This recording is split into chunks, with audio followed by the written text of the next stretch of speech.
Welcome to our deep dive into medieval fairies. We're going to explore some incredible sources you guys sent over. Yeah. Chronicles, folklore, even trial records. We're going to uncover how people in the Middle Ages really saw these otherworldly beings. I think folks might be surprised. Right. Forget those cute Tinkerbell-like creatures. Yeah, exactly. We're going to encounter fairies as they were truly perceived back then. Mysterious. Then sometimes even dangerous. It's amazing how seriously they took these encounters back then. Right? You got to imagine a world where the line between, reality and the supernatural was blurred. And belief in fairies was just as real as the air they breathed. Exact. Okay, so we've got stories of Welsh priests visiting hidden fairy kingdoms, We do. English villages encountering these mysterious green children, and even a French saint who banished a fairy king with holy water. Right. So how did medieval people document these encounters? What kind of sources are we talking about here? It's amazing. They actually wrote down what they believed were real meetings with fairies. Like they thought this was Something worth recording. Yeah, like historical events or important observations of the natural world. It's like they had to tell everyone. Ah. These weren't just whimsical tales. They really felt the need to document these. Right. Okay, let's get to the stories. First up, A Journey to the Otherworld. Okay. This is the story of Ellidyr, a Welsh priest who claimed to have visited a subterranean fairy kingdom as a boy. This account comes from Gerald of Wales, a 12th century clergyman, Okay. and it's recorded in his book Itinerarium Cambriae. So what's that, like a... Yeah, a kind of travelogue through Wales. Oh, okay. So Ellidyr, as a boy, runs away from his tutor and encounters two tiny men by a river. Tiny men, like leprechauns. They invite him to their world. Okay. Almost like Alice down the rabbit hole. It's Yeah. a very similar motif, that descent into another world. Right. They lead him through this dark tunnel. And he emerges into this beautiful land Oh, with yeah. rivers and meadows and woodlands, but it's always kind of dim, like an eternal twilight. That sounds eerie, but also kind of magical at the same time. And then there are the fairies themselves. Right. Gerald describes them as very tiny, but beautifully made and well-proportioned, Well proportioned. with fair skin and long hair. Like little people. They even ride these tiny horses. No way. Yeah, the size of greyhounds. Oh. Tiny horses. I can just imagine that in a medieval tapestry or something. Right. But what's really interesting to me is their moral code. Uh-huh. No meat, no oaths, and a deep hatred for lies. Yeah, very interesting. It's almost like monastic, A key point. like a different kind of monk. Right. It's like they're good in some way. Their emphasis on truth and their aversion to deceit were seen as admirable qualities, Yeah. even by Gerald, a man of the church, which suggests that in the 12th century there was still some ambiguity about how to classify these beings. Yeah. Like, were they inherently good or evil? So he could go back and forth. Ellidyr. Yeah. Yeah, he was basically living this double life going back and forth. Between the fairy realm and his own world. Yeah, that's right. So what happened? Why did that stop? He tried to steal a golden ball Oh, from the fairy palace. classic fairy tale mistake. I know. You don't mess with the fairy treasures. His mother had asked him to, Oh, but he got caught, the passage closed, and he could never find it again. so that was it. That was it. This tale became part of Welsh folklore. Illustrating how medieval people saw fairies as both fascinating and potentially dangerous. And it reinforces that idea Yeah, of time flowing differently in the fairy realm. right. What seems like a day could be years in the human world. A common theme for sure. Yeah. It's remarkable that Gerald of Wales, a Mhm. clergyman, Right. doesn't immediately dismiss this story as demonic. Oh, interesting. He even speculates that these fairy folk might be like an ancient race. Oh, wow. A surprisingly open-minded view for his time. Okay, now for a truly perplexing account. Okay. The Green Children of Woolpit. Yes, This one feels like straight out of a legend. it does. But it was recorded as a true event by English chroniclers. Absolutely. So in the 12th century, Mm-hmm. two children with green skin were found Green skin. near Woolpit Village. Uh-huh. They wore these strange clothes Yeah. and refused to eat anything but raw beans. Raw beans. Okay. William of Newburgh and Ralph of Coggeshall, both respected chroniclers, Mm-hmm. documented this. Green skin, that's so strange. I know. What did they say about where they came from? So the girl eventually learned English. Okay. And she described coming from this place called St. Martin's Land, a place of perpetual twilight, like we heard about in the other story. Right. They were herding their father's livestock when they heard a sound like church bells. Church bell. And suddenly they found themselves in Woolpit. Like they were transported through a, magical portal. It's a great way to put it. So, obviously they're not explicitly labeled as fairies. No. But this story has all the elements of fairy lore. Yeah. The green-skinned, Uh-huh. the otherworldly realm, Mm-hmm. the accidental arrival. Precisely. It really captures that medieval fascination Uh-huh. with hidden peoples and worlds existing alongside our own. Alongside our own. So how did people interpret this back then? Some interpreted this as a marvel, Okay. a sign of the miraculous. Mm-hmm. Others saw it as an allegory for the conversion of pagans to Christianity, Oh, interesting. with the green skin symbolizing their pagan origins, Okay. and its fading representing their acceptance of the true faith. Oh. So their skin gradually became less green as they stayed in the human world. It's a story that has really sparked imaginations for centuries. Yes, it has. Speaking of otherworldly journeys, Okay. let's move on to King Hurla, King Hurla. a ruler of the ancient Britons who had a fateful encounter with a fairy king. This one comes from Walter Mapp's De Nugas Curialium, or Courtier's Trifles, Courtier's Trifles. written in the late 12th century. But don't let the title fool you. No, This is a tale with profound implications. it is. So the fairy king is described as a dwarf with Uh-huh. goat-like features, Riding a goat, riding a goat. and he invites Hurla to his wedding feast. Not your typical fairy king image. Right. So Hurla accepts, right? He does. Awesome. He is led through a mountain cave, Okay. an entrance to the otherworld, Another portal? where he attends this lavish celebration. Oh, wow. But when they emerge, Uh-oh. centuries have passed in the human world. Centuries. Oh, no. Yeah. That's a recurring theme here, this time distortion. That's right. So they didn't return unharmed. Unfortunately, no. Some of Hurla's men, forgetting a warning from the Fairy King, dismount their horses, Oh, no. and they immediately crumble to dust. To dust? They've aged hundreds of years in an instant. Wow, that's terrifying. It is. What about Hurla?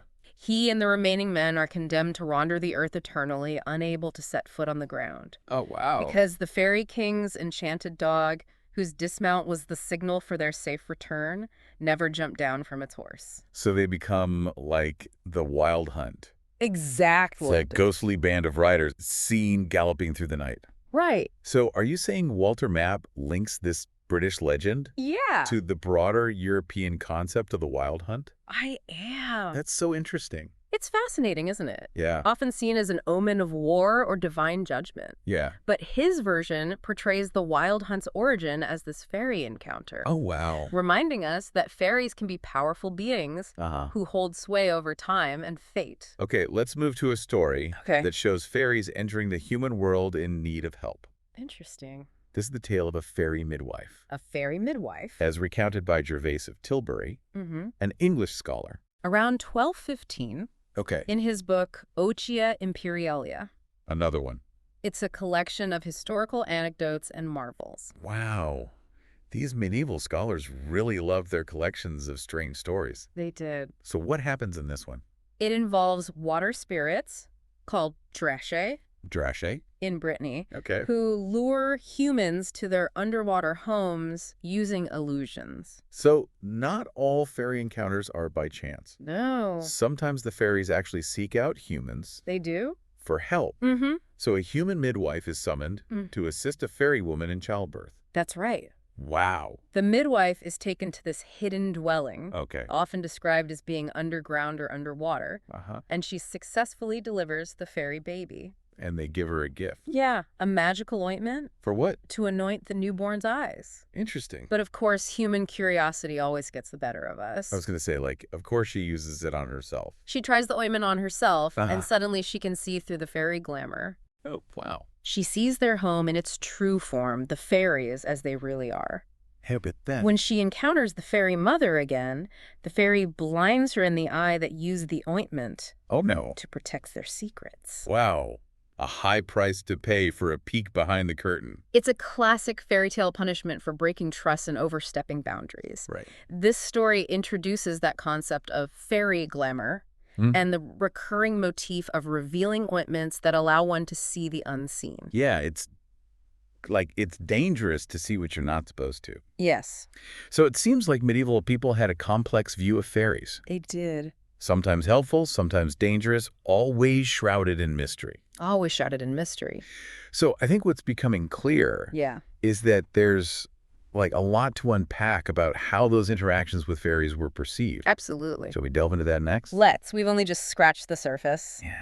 Welcome back to our deep dive into medieval fairy encounters. You know, it's fascinating how we've gone from those firsthand accounts, like, you know, those chronicles and Uh-huh. trial records, to now it feels like we're moving into like the religious and legal perspective on fairies. Uh-huh. And I imagine the church probably had a very different view They did. of these encounters than, you know, maybe the average villager. Absolutely. Did they think they were real or what? You're right. For devout medieval clergy, these otherworldly beings were viewed with a lot of suspicion. Oh, They were seen as potential tools of the devil, basically, Yeah. used to, like, lead people astray. interesting. This perspective stands in stark contrast to, the more whimsical folk beliefs that we've been discussing. Right. Where fairies were often seen as, like, ambivalent or even helpful. So it's almost like a clash between like faith and folklore, Exact. which is fascinating. It is. So I guess what we need is like a good example Okay. that highlights this tension. Okay. How about the story of St. Colin and his encounter with Gwyn ap Nudd? Ah, that's a perfect example. Okay, so set the scene for us. Okay. Who was St. Colin? St. Colin was a 7th century monk Okay, who lived as a hermit on Glastonbury Tor. Glastonbury Tor, that sounds familiar. Yeah, it's that hill in Britain steeped in mythology and folklore. Right. And Gwyn ap Nudd. Wait, who's this Gwyn ap Nudd? He was a figure from Celtic myth, Okay. often associated with, like, the otherworld and the wild hunt. We're already like blending Christian and pagan traditions here. Exactly. Right. Okay, so what happens? So the legend says that St. Colin overheard some locals Okay. talking about Gwyn ap Nudd Uh-huh. as the king of Anne, the other world, the king of the fairies. Yeah. Colin, devout Christian that he was, Yeah. immediately declared that such beings were devils, Oh, wow. not true fairies. So he's, like, shutting this down. And he denounced the locals for believing in them. So no room for ambiguity there. Not for St. Colin. But then, Soon after, he receives this invitation from Gwyn ap Nudd himself to do what? to meet. Where on a hilltop? It almost sounds like a trap, It does. like a biblical temptation kind of thing. Colin thought so too. Right? But armed with a flask of holy water, he decides to confront this so-called fairy king. Okay, so what happens when he goes to meet him? When he gets to the hilltop, he sees this incredible sight. Okay. This shining castle filled with mites and maidens, Oh, wow. music, and a lavish feast. Like the best party ever. Gwyn ap Nudd, in the guise of a king, welcomes Colin and offers him a place of honor. That sounds so tempting, even though, it's probably a trick. Very tempting. So did Colin give in? He did not. What did he do? He sees through the illusion. Okay. He recognizes this display as a demonic deception, Uh-huh. a temptation designed to, like, lure him away from his faith. It's just like you said. Right. Yeah. So he throws holy water on the entire court. No way. The vision just shatters. The whole thing. The castle, the knights, the maidens, all gone. No slough. Just the empty hilltop. So it's like a powerful rejection of what the church perceived as pagan deception. Exactly. It's like a clear message to everyone. Yeah. What common folk might call fairies are actually demons in disguise. Right. And their, like, seemingly beautiful realm Uh-huh. is nothing but, like, a dangerous illusion That's right. meant to draw people away from, like, the true faith. Yes. It's a reminder Yeah. that the church was actively trying to reinterpret and control folk beliefs, Uh-huh. especially those that, like, might challenge Christian doctrine. You're right.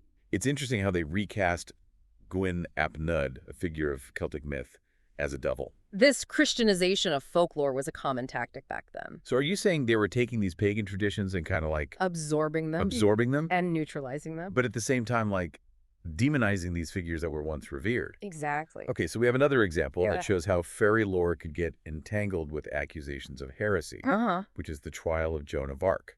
Joan of Arc. What a fascinating and tragic story. It is indeed. Joan of Arc, that French peasant girl who claimed to have visions from saints, Mm-hmm. led armies to victory, but then You think. captured and put on trial for heresy. Right. And during this interrogation, the subject of fairies comes up, Huh. specifically in relation to a tree near her village of Domremy. It's called the Lady's Tree, or the Fairies Tree. Okay, what was so special about this tree? It was an old beech tree Okay, that stood near a healing spring, okay. and local folklore said that fairies gathered there. Oh, wow. Young girls, including Joan in her childhood, Uh-huh. would go to the tree to have picnics, dance, hang garlands on its branches. Like something straight out of like a fairy tale, like we might see today. It does, doesn't it? Yeah, but I bet the church didn't see it that way. The church authorities saw it very differently. During Joan's trial, they fixated on her association with this tree, trying to say that those activities were evidence of pagan rituals or even demonic influence. It seems like they were really trying to, like, grasp at straws. They were. Like they wanted to find anything to use against her. Yeah, but Joan, she was very careful. What did she say? She acknowledged the local customs Okay. associated with the tree, but denied ever seeing fairies there herself. It's like she was walking this tightrope, Sim- saying just enough, but not too much. Exact. But the judges weren't convinced, were they? The judges remained very suspicious. They probably thought that. They insinuated that Joan's visions of saints might have been encounters with fairies or evil spirits. At the fairy tree. Exactly. So it's almost like a smear campaign, using that fear of fairies to discredit her. You see, by the 15th century, Uh-huh. belief in fairies was often seen as superstition or even devil worship. Wow, things have really shifted. They had Like from those earlier accounts where it was a little more ambiguous. Right. Now it's like straight up, you can get in trouble for this. Exactly. So why was the church so against it?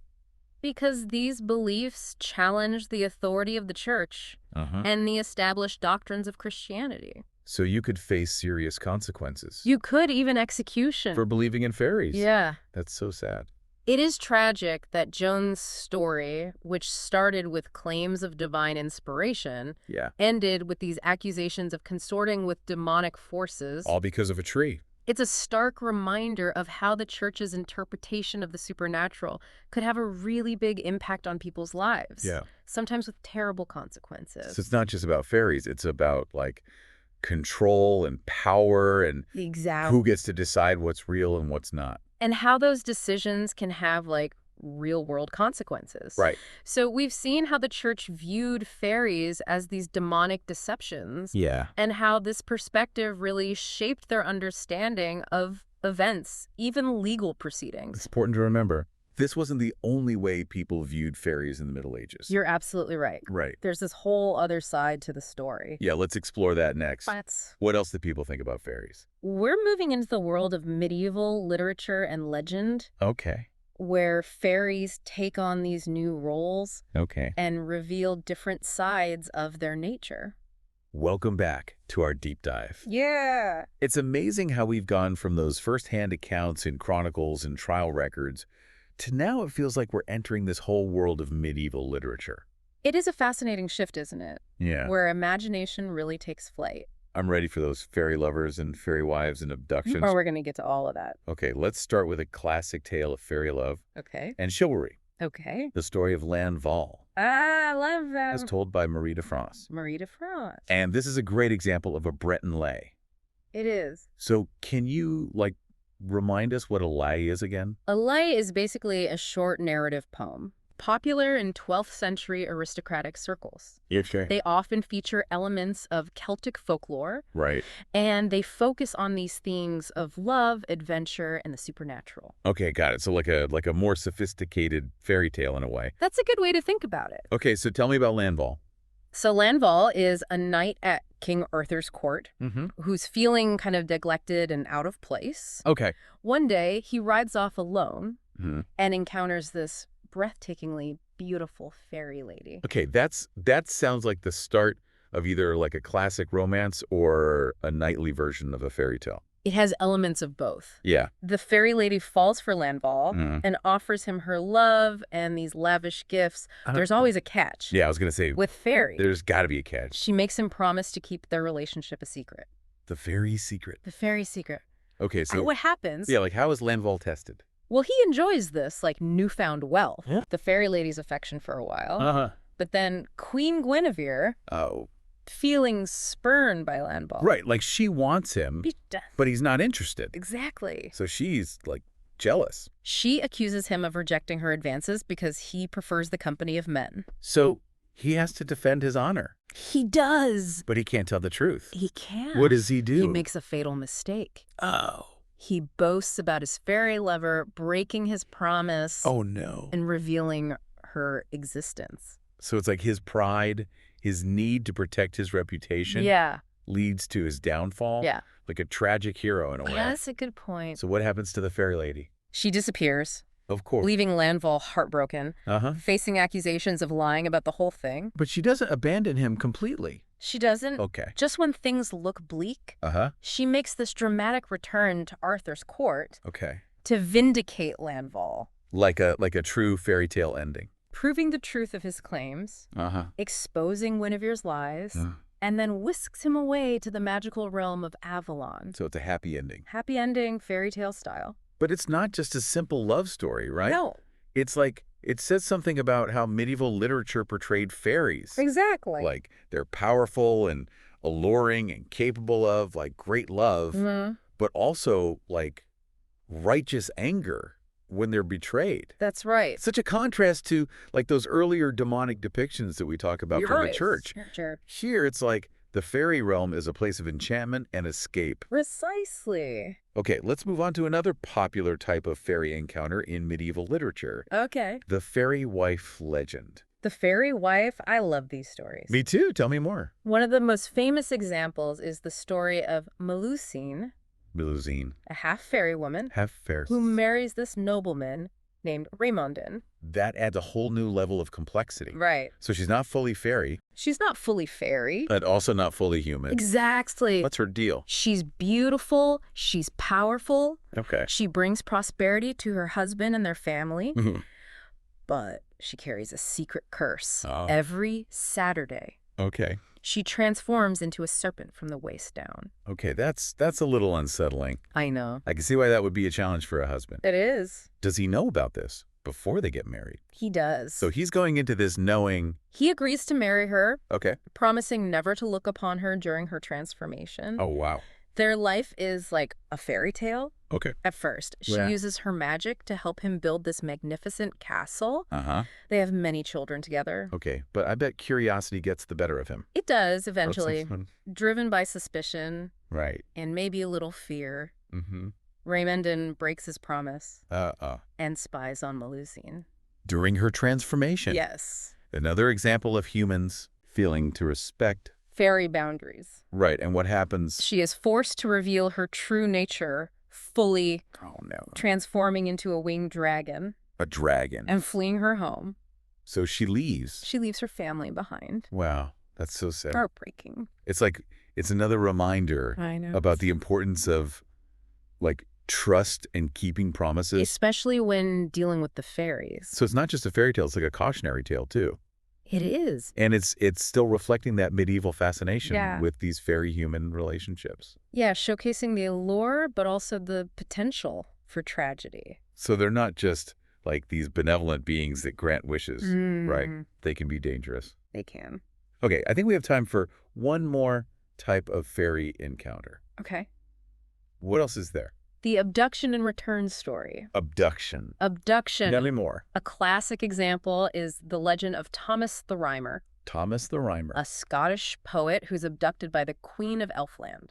By the Queen of Elfland. Yeah. What happens to him? He's taken to Elfland Uh-huh. for 7 years. 7 years. And during that time, Okay. he learns the art of prophecy. So he comes back with a gift. He does. That's interesting. It's like this supernatural exchange. Right. He gives up his time, but gains this ability. Exactly. It almost makes me think about how back then people might have explained like unusual abilities Sure. or like a sudden change in someone's fortune. Right. Like maybe they attributed these things to like an encounter with fairies or some other supernatural being. You've hit upon a key point. It's like the supernatural was so intertwined with their understanding of the world, It was. right? Yeah. It's important to remember that while these like literary portrayals are often more positive than the church's view, Uh-huh. they still acknowledge like the power and the otherness of fairies, Yes. right? Like, they're not just like cute little winged creatures. No. They're powerful beings That can influence human lives. in profound ways. For good or for bad. So as we wrap up this deep dive, Mm-hmm. it's clear, like, medieval perceptions of fairies were complex. They were. We've seen them as demonic deceptions, You're right. enchanting lovers, Uh-huh. powerful rulers, Mhm. bestowers of gifts, And everything in between. and everything in between. Right. Their stories served as warnings, entertainment, Mm-hmm. explanations for the inexplicable. Yes. It's just amazing to see how these beliefs were reflected in, like, chronicles, legal documents, and even captivating literature. It's incredible, isn't it? And what's so fascinating is that throughout all of this, Yeah, fairies just captured the medieval imagination, they did. right? Like, they embody both the allure and the potential dangers of the unknown. That's a good way to put it. Like, this world beyond our understanding, that Yeah. could be both beautiful and terrifying. Exactly. Thank you so much for joining us on this deep dive into the world of medieval fairy encounters. We hope you enjoyed the journey. Maybe you'll see those old trees and hidden places in a new light now. Right? Like, who knows what secrets and wonders they might hold. Keep exploring, keep questioning. Keep your mind open to the magic that lies just beyond the ordinary.